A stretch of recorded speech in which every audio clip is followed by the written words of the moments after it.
दो घमंडी जेठानी की एक शरीफ देवरानी। विशाखा देवी अपनी दो बहुओं शमिता और रजनी के साथ रहती थी। दोनों ही बहुएं बहुत गोरी और खूबसूरत थीं। हाय हाय, मैं बारी जाऊं। क्या हुआ भाभी? मैं खुद को कितना ही आईने में क्यों न निहार लूं। मेरा तो मन ही नहीं भरता है खुद को देखते देखते। तभी वहां पर विशाखा देवी आ गईं। अरे ज्यादा आईना मत निहारा करो, कहीं तुम्हें अपनी ही नजर न लग जाए। मम्मी जी, आप फिक्र मत करो, हमारी नजर भी हमारी ही तरह खूबसूरत है। अब ज्यादा बातें मत बनाओ, मैं तुमसे कुछ कहने आई थी। जी। तुम दोनों इस घर की बड़ी बहुएं हो, तो इस नाते तुम्हारा फर्ज है कि तुम दोनों अपने देवर के लिए एक अच्छी सी लड़की ढूंढो जो तुम्हारी ही तरह खूबसूरत और घरेलू हो। ओके, ये काम तो आप पूरी तरह हम पर छोड़ दीजिए। विशाखा कमरे से चली गई। भाभी जी, आपने क्यों कहा कि हम दोनों लड़कियां ढूंढेंगे? मैंने कुछ सोचकर ही बोला है। मतलब? अरे तुम बहुत ही भोली हो रजनी, बस देखते जाओ कि मेरा क्या प्लान है। शमिता ने रजनी को कुछ नहीं बताया और दोनों जिठानियां अपने देवर के लिए लड़की ढूंढने लगी। कुछ ही दिनों में शमिता ने गांव की एक लड़की पूनम को पसंद किया और उसे जाकर अपनी सास को दिखाया। तो बहू, ये लड़की है तेरी पसंद, लेकिन ये तुझे कहाँ से पसंद आ रही है? जरा इसका रंग तो देख, कोयला भी शर्मा जाए। माँ, इसका रंग नहीं, इसका मन देखो।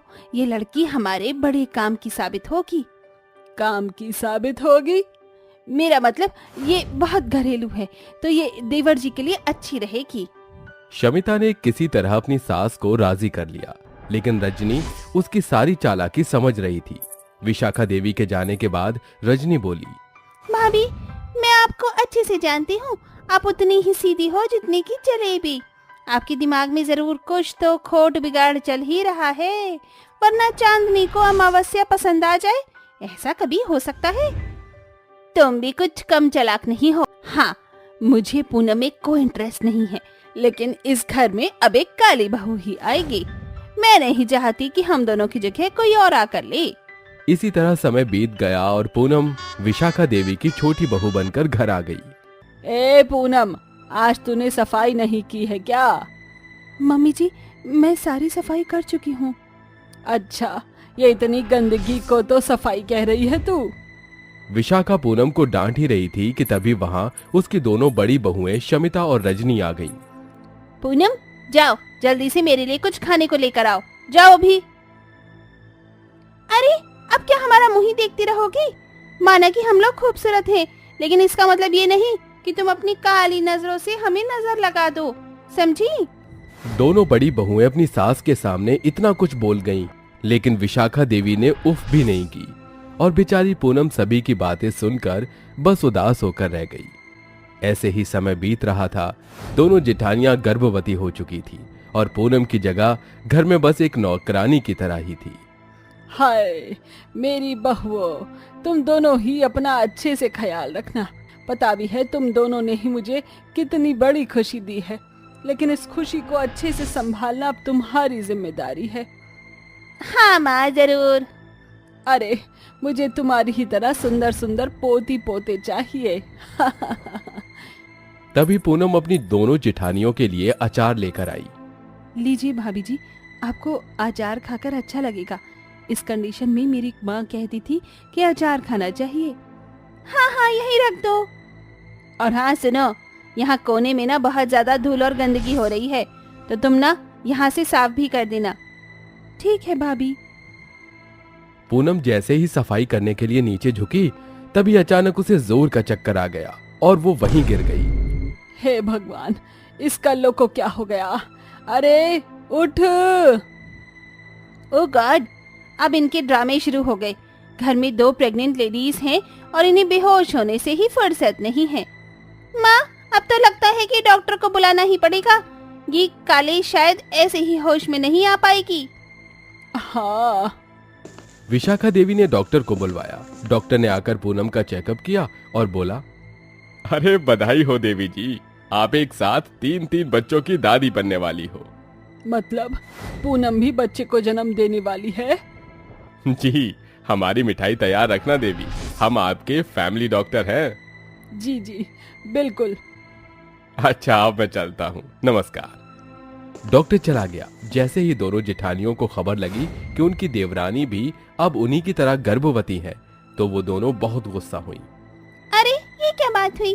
बच्ची को तो जन्म हम दोनों देने वाले थे, ये कल्लू कहाँ से बीच में आ गई? आने दो। क्या हुआ अगर ये भी गर्भवती है तो देखना, माँ ज्यादा प्यार हमारे बच्चों को देंगी। एक तरफ दोनों जेठानियों में ये बातें हो रही थी, तो वहीं दूसरी तरफ ए पूनम, तुझे अपनी जेठानियों की जरा भी परवाह नहीं है क्या? माँ मतलब?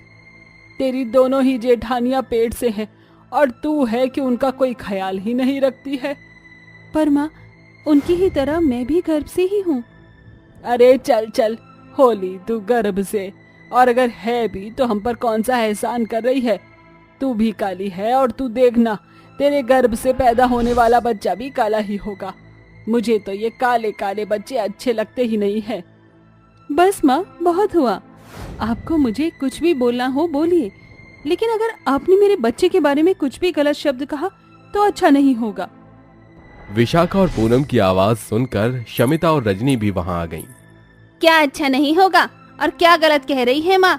सब ठीक ही तो कह रही हैं। और मुझे तो डर लगता है कि कहीं तुम्हारे इस बदसूरत चेहरे का परछावा हमारे बच्चों पर ना पड़ जाए।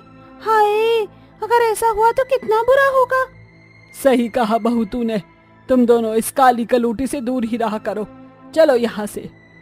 तीनों सास और जेठानियां मिलकर पूनम को खूब सुनाकर वहां से चली गईं।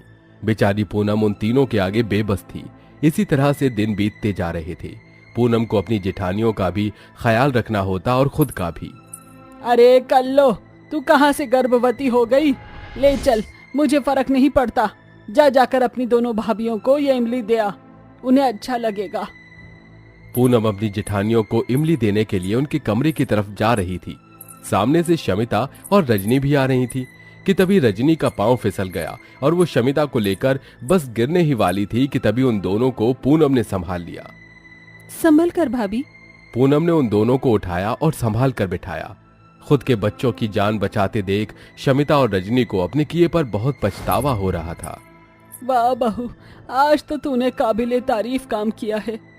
इनके गर्भ में पल रही नन्ही सी जानों का ख्याल रखना बस इनका ही नहीं, हमारा भी फर्ज है।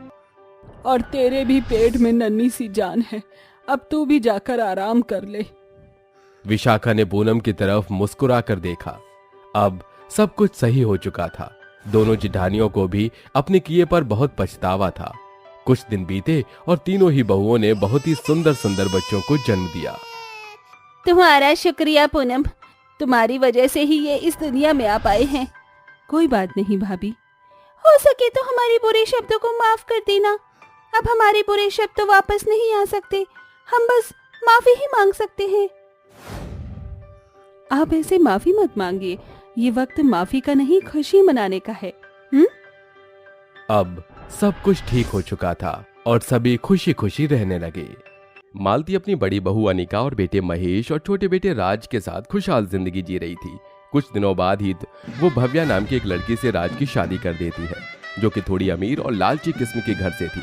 शादी हो जाने के बाद मालती उसका गृह प्रवेश करवाती है, फिर अपने बहू बेटे की अंगूठी ढूंढने की रस्म करवाती है, जहाँ जेठानी अनिका ताली बजाकर कहती है, अरे अरे देवर जी, जल्दी ढूंढ लीजिए अंगूठी, पता चले कि देवरानी ने आप पर कब्जा कर लिया है।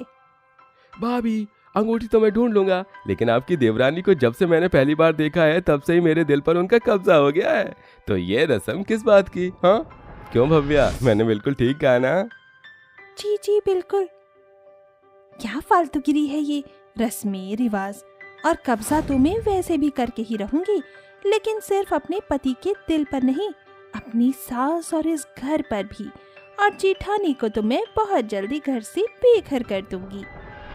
भव्या अपने दिमाग में इतना सब सोचती है कि राज वो अंगूठी ढूंढ लेता है और कहता है, ये मैं जीत गया। अरे वाह, मेरे बेटे ने तो अंगूठी ढूंढ ली, इसका मतलब बहू पर वो हक जमाएगा। अरे बहू, तू किस सोच में डूब गई? तुझे अंगूठी ढूंढनी चाहिए थी। कोई बात नहीं माँ जी, वो जीते या मैं जीतूं, बात तो एक ही है। खैर, मैं बहुत परेशान हूँ, थक चुकी हूँ, मुझे अपने कमरे में जाना है। और कितनी रस्म बाकी है? बस बस, अब कोई और रस्म नहीं है। जाओ, तुम जाकर दोनों आराम कर लो। मालती की बात सुनकर भव्या और राज अपने कमरे में जाकर आराम करते हैं। वहीं बाकी सब भी अपने अपने काम में व्यस्त हो जाते हैं।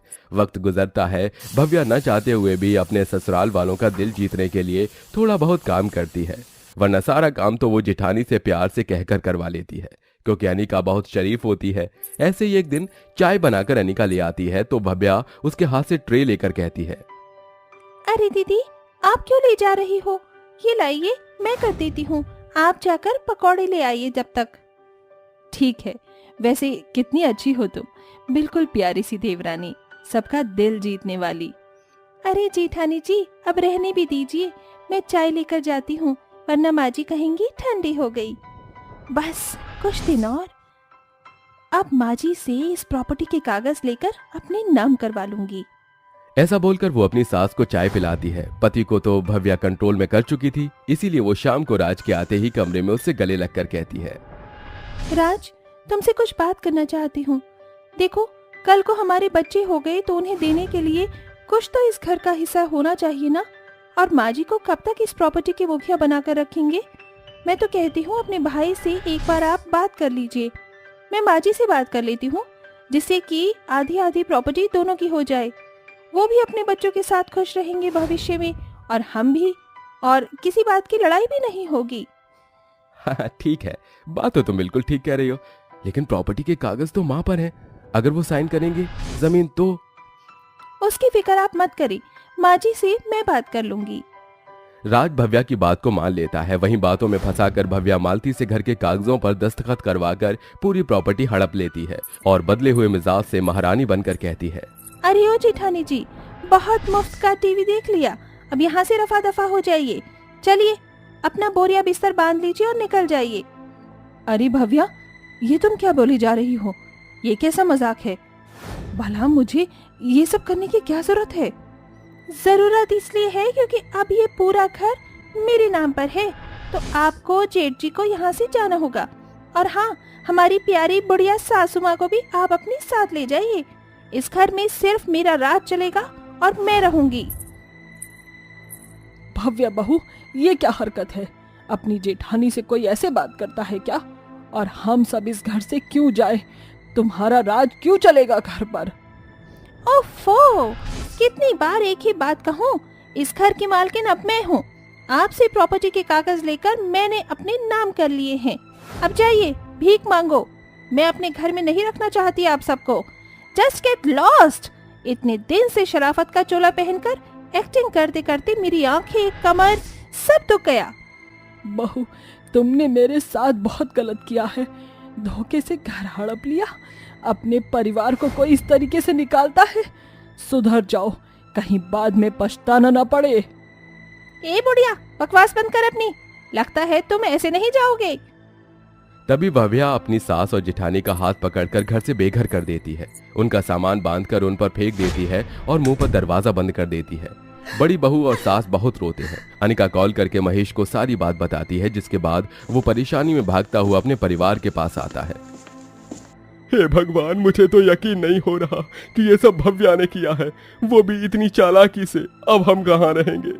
महेश, थोड़ा बहुत तो सोचो कि हम कैसे गुजारा करेंगे, कहाँ रहेंगे।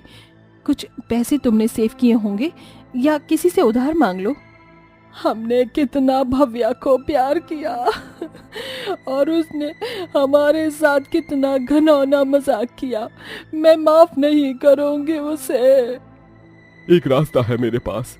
इतना कहकर महेश अपने दोस्त से कुछ पैसे उधार लेकर एक पुराना टूटा फूटा घर लेता है, जहां उसका परिवार को रहने के लिए छत मिल जाती है और खाना बनाने के लिए अनेक चूल्हा बना लेती है, जहां वो बहुत देर बाद मुश्किल से खाना खा पाते हैं। अरे, मेरे गले से तो बड़ी मुश्किल से खाना उतरा है। माँ जी, अब जो हो गया जाने दीजिए। शायद हमारी किस्मत में गरीब होना ही लिखा था। जहां अनिका का परिवार गरीबी में गुजर बसर करता है, वहीं भव्या ठाट बाट से अकेले घर में रहती है और घर का काम करने के बाद थक कर कहती है, हे भगवान, मालकिन तो बन गई मैं, लेकिन घर का इतना सारा काम करना पड़ता है, मुझसे नहीं होता। एक नौकरानी रख लूंगी। भव्या, तुमने मेरे परिवार वालों को मुझसे अलग कर दिया, उनके साथ ऐसा किया। तुम्हें शर्म नहीं आ रही थोड़ी सी भी? राज, मैंने जो भी किया है हमारे भविष्य के लिए किया है और मैंने बिल्कुल सही फैसला किया है। ये सुनकर राज अपने कमरे में चला जाता है। उसे पल पल अपनी माँ भाभी की याद आती है। वहीं भव्या एक नौकरानी घर पर रख लेती है, जो कि कुछ दिन बाद उसके घर से गहने चोरी करके भाग जाती है। और शाम को आते वक्त राज की गर्दन पर चाकू रखकर कुछ बदमाश उसे पैसे और मोबाइल छीन लेते हैं, जिसमें उसे चोट भी लग जाती है। जब वो घर आता है तो राज उसे सब कुछ बताता है। फिर भव्या कहती है, भगवान जी, कैसे दिन चल रहे हैं हमारे। एक तो हमारे घर में पहले ही इतने लाखों रुपए की चोरी हो गई और अब तुम्हारे साथ ये घटना घट गई। चिंता मत करो राज, सब ठीक हो जाएगा। ऐसा कहकर भव्या राज की मरहम पट्टी करती है। अगले दिन घर का काम करने से और टेंशन से भव्या बीमार पड़ जाती है। बिस्तर से उठ नहीं पाती और कहती है, भले ही इस घर को मैंने हथिया लिया, लेकिन खुशी तो मुझे मिल नहीं रही। काश माँ जी और जेठानी जी मेरे पास होती तो मेरा ख्याल रखती। मुझसे उठा भी नहीं जा रहा। मुझे अपनी गलती का एहसास हो गया है। मुझे उनके पास जाना होगा। वो ये बात राज को बताती है। फिर ऐसी हालत में राज उसे अपने बड़े भाई के घर ले जाता है, जहाँ अपने सास के पैरों में गिरकर भव्या बोलती है, माँ जी, जेठानी जी, मुझे माफ कर दीजिए। मैंने आपके साथ बहुत बहुत ज्यादा गलत बर्ताव किया है। मैं शर्मिंदा हूँ, आपसे आंखें नहीं मिला सकती। मुझे आपकी बहुत याद आई और ये एहसास हुआ कि अपनों से अलग कभी नहीं रहा जाता। आज मेरे पास पैसे, दौलत, घर सब कुछ है, लेकिन खुशी नहीं, आपसे अलग होकर। मुझे यकीन नहीं हो रहा ये सब तू कह रही है। माँ, वक्त इंसान को सही राह पर ले आता है। जेठानी जी, मैं जानती हूँ आपको गरीबी में लाकर मैंने खड़ा कर दिया, फिर भी आप बहुत अच्छे से रह रहे होंगे, लेकिन मैं अमीर होकर भी नहीं रह पाई। मुझे माफ कर दीजिए आप सब और वापस घर चलिए, नहीं तो मुझे डांट लीजिए, मार लीजिए, पर चल लीजिए हमारे साथ।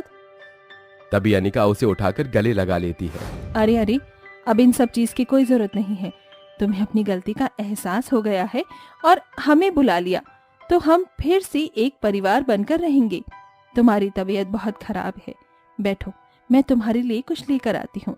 तभी अनिका उसे पानी पिलाने के बाद चूल्हे पर गर्मा गर्म खाना पकाकर अपने देवर और देवरानी को खिलाती है, जिसे खाकर उन्हें बहुत अच्छा लगता है। और वापस अपने उसी घर में पहुंचकर सब एक साथ खुशी खुशी रहने लगते हैं।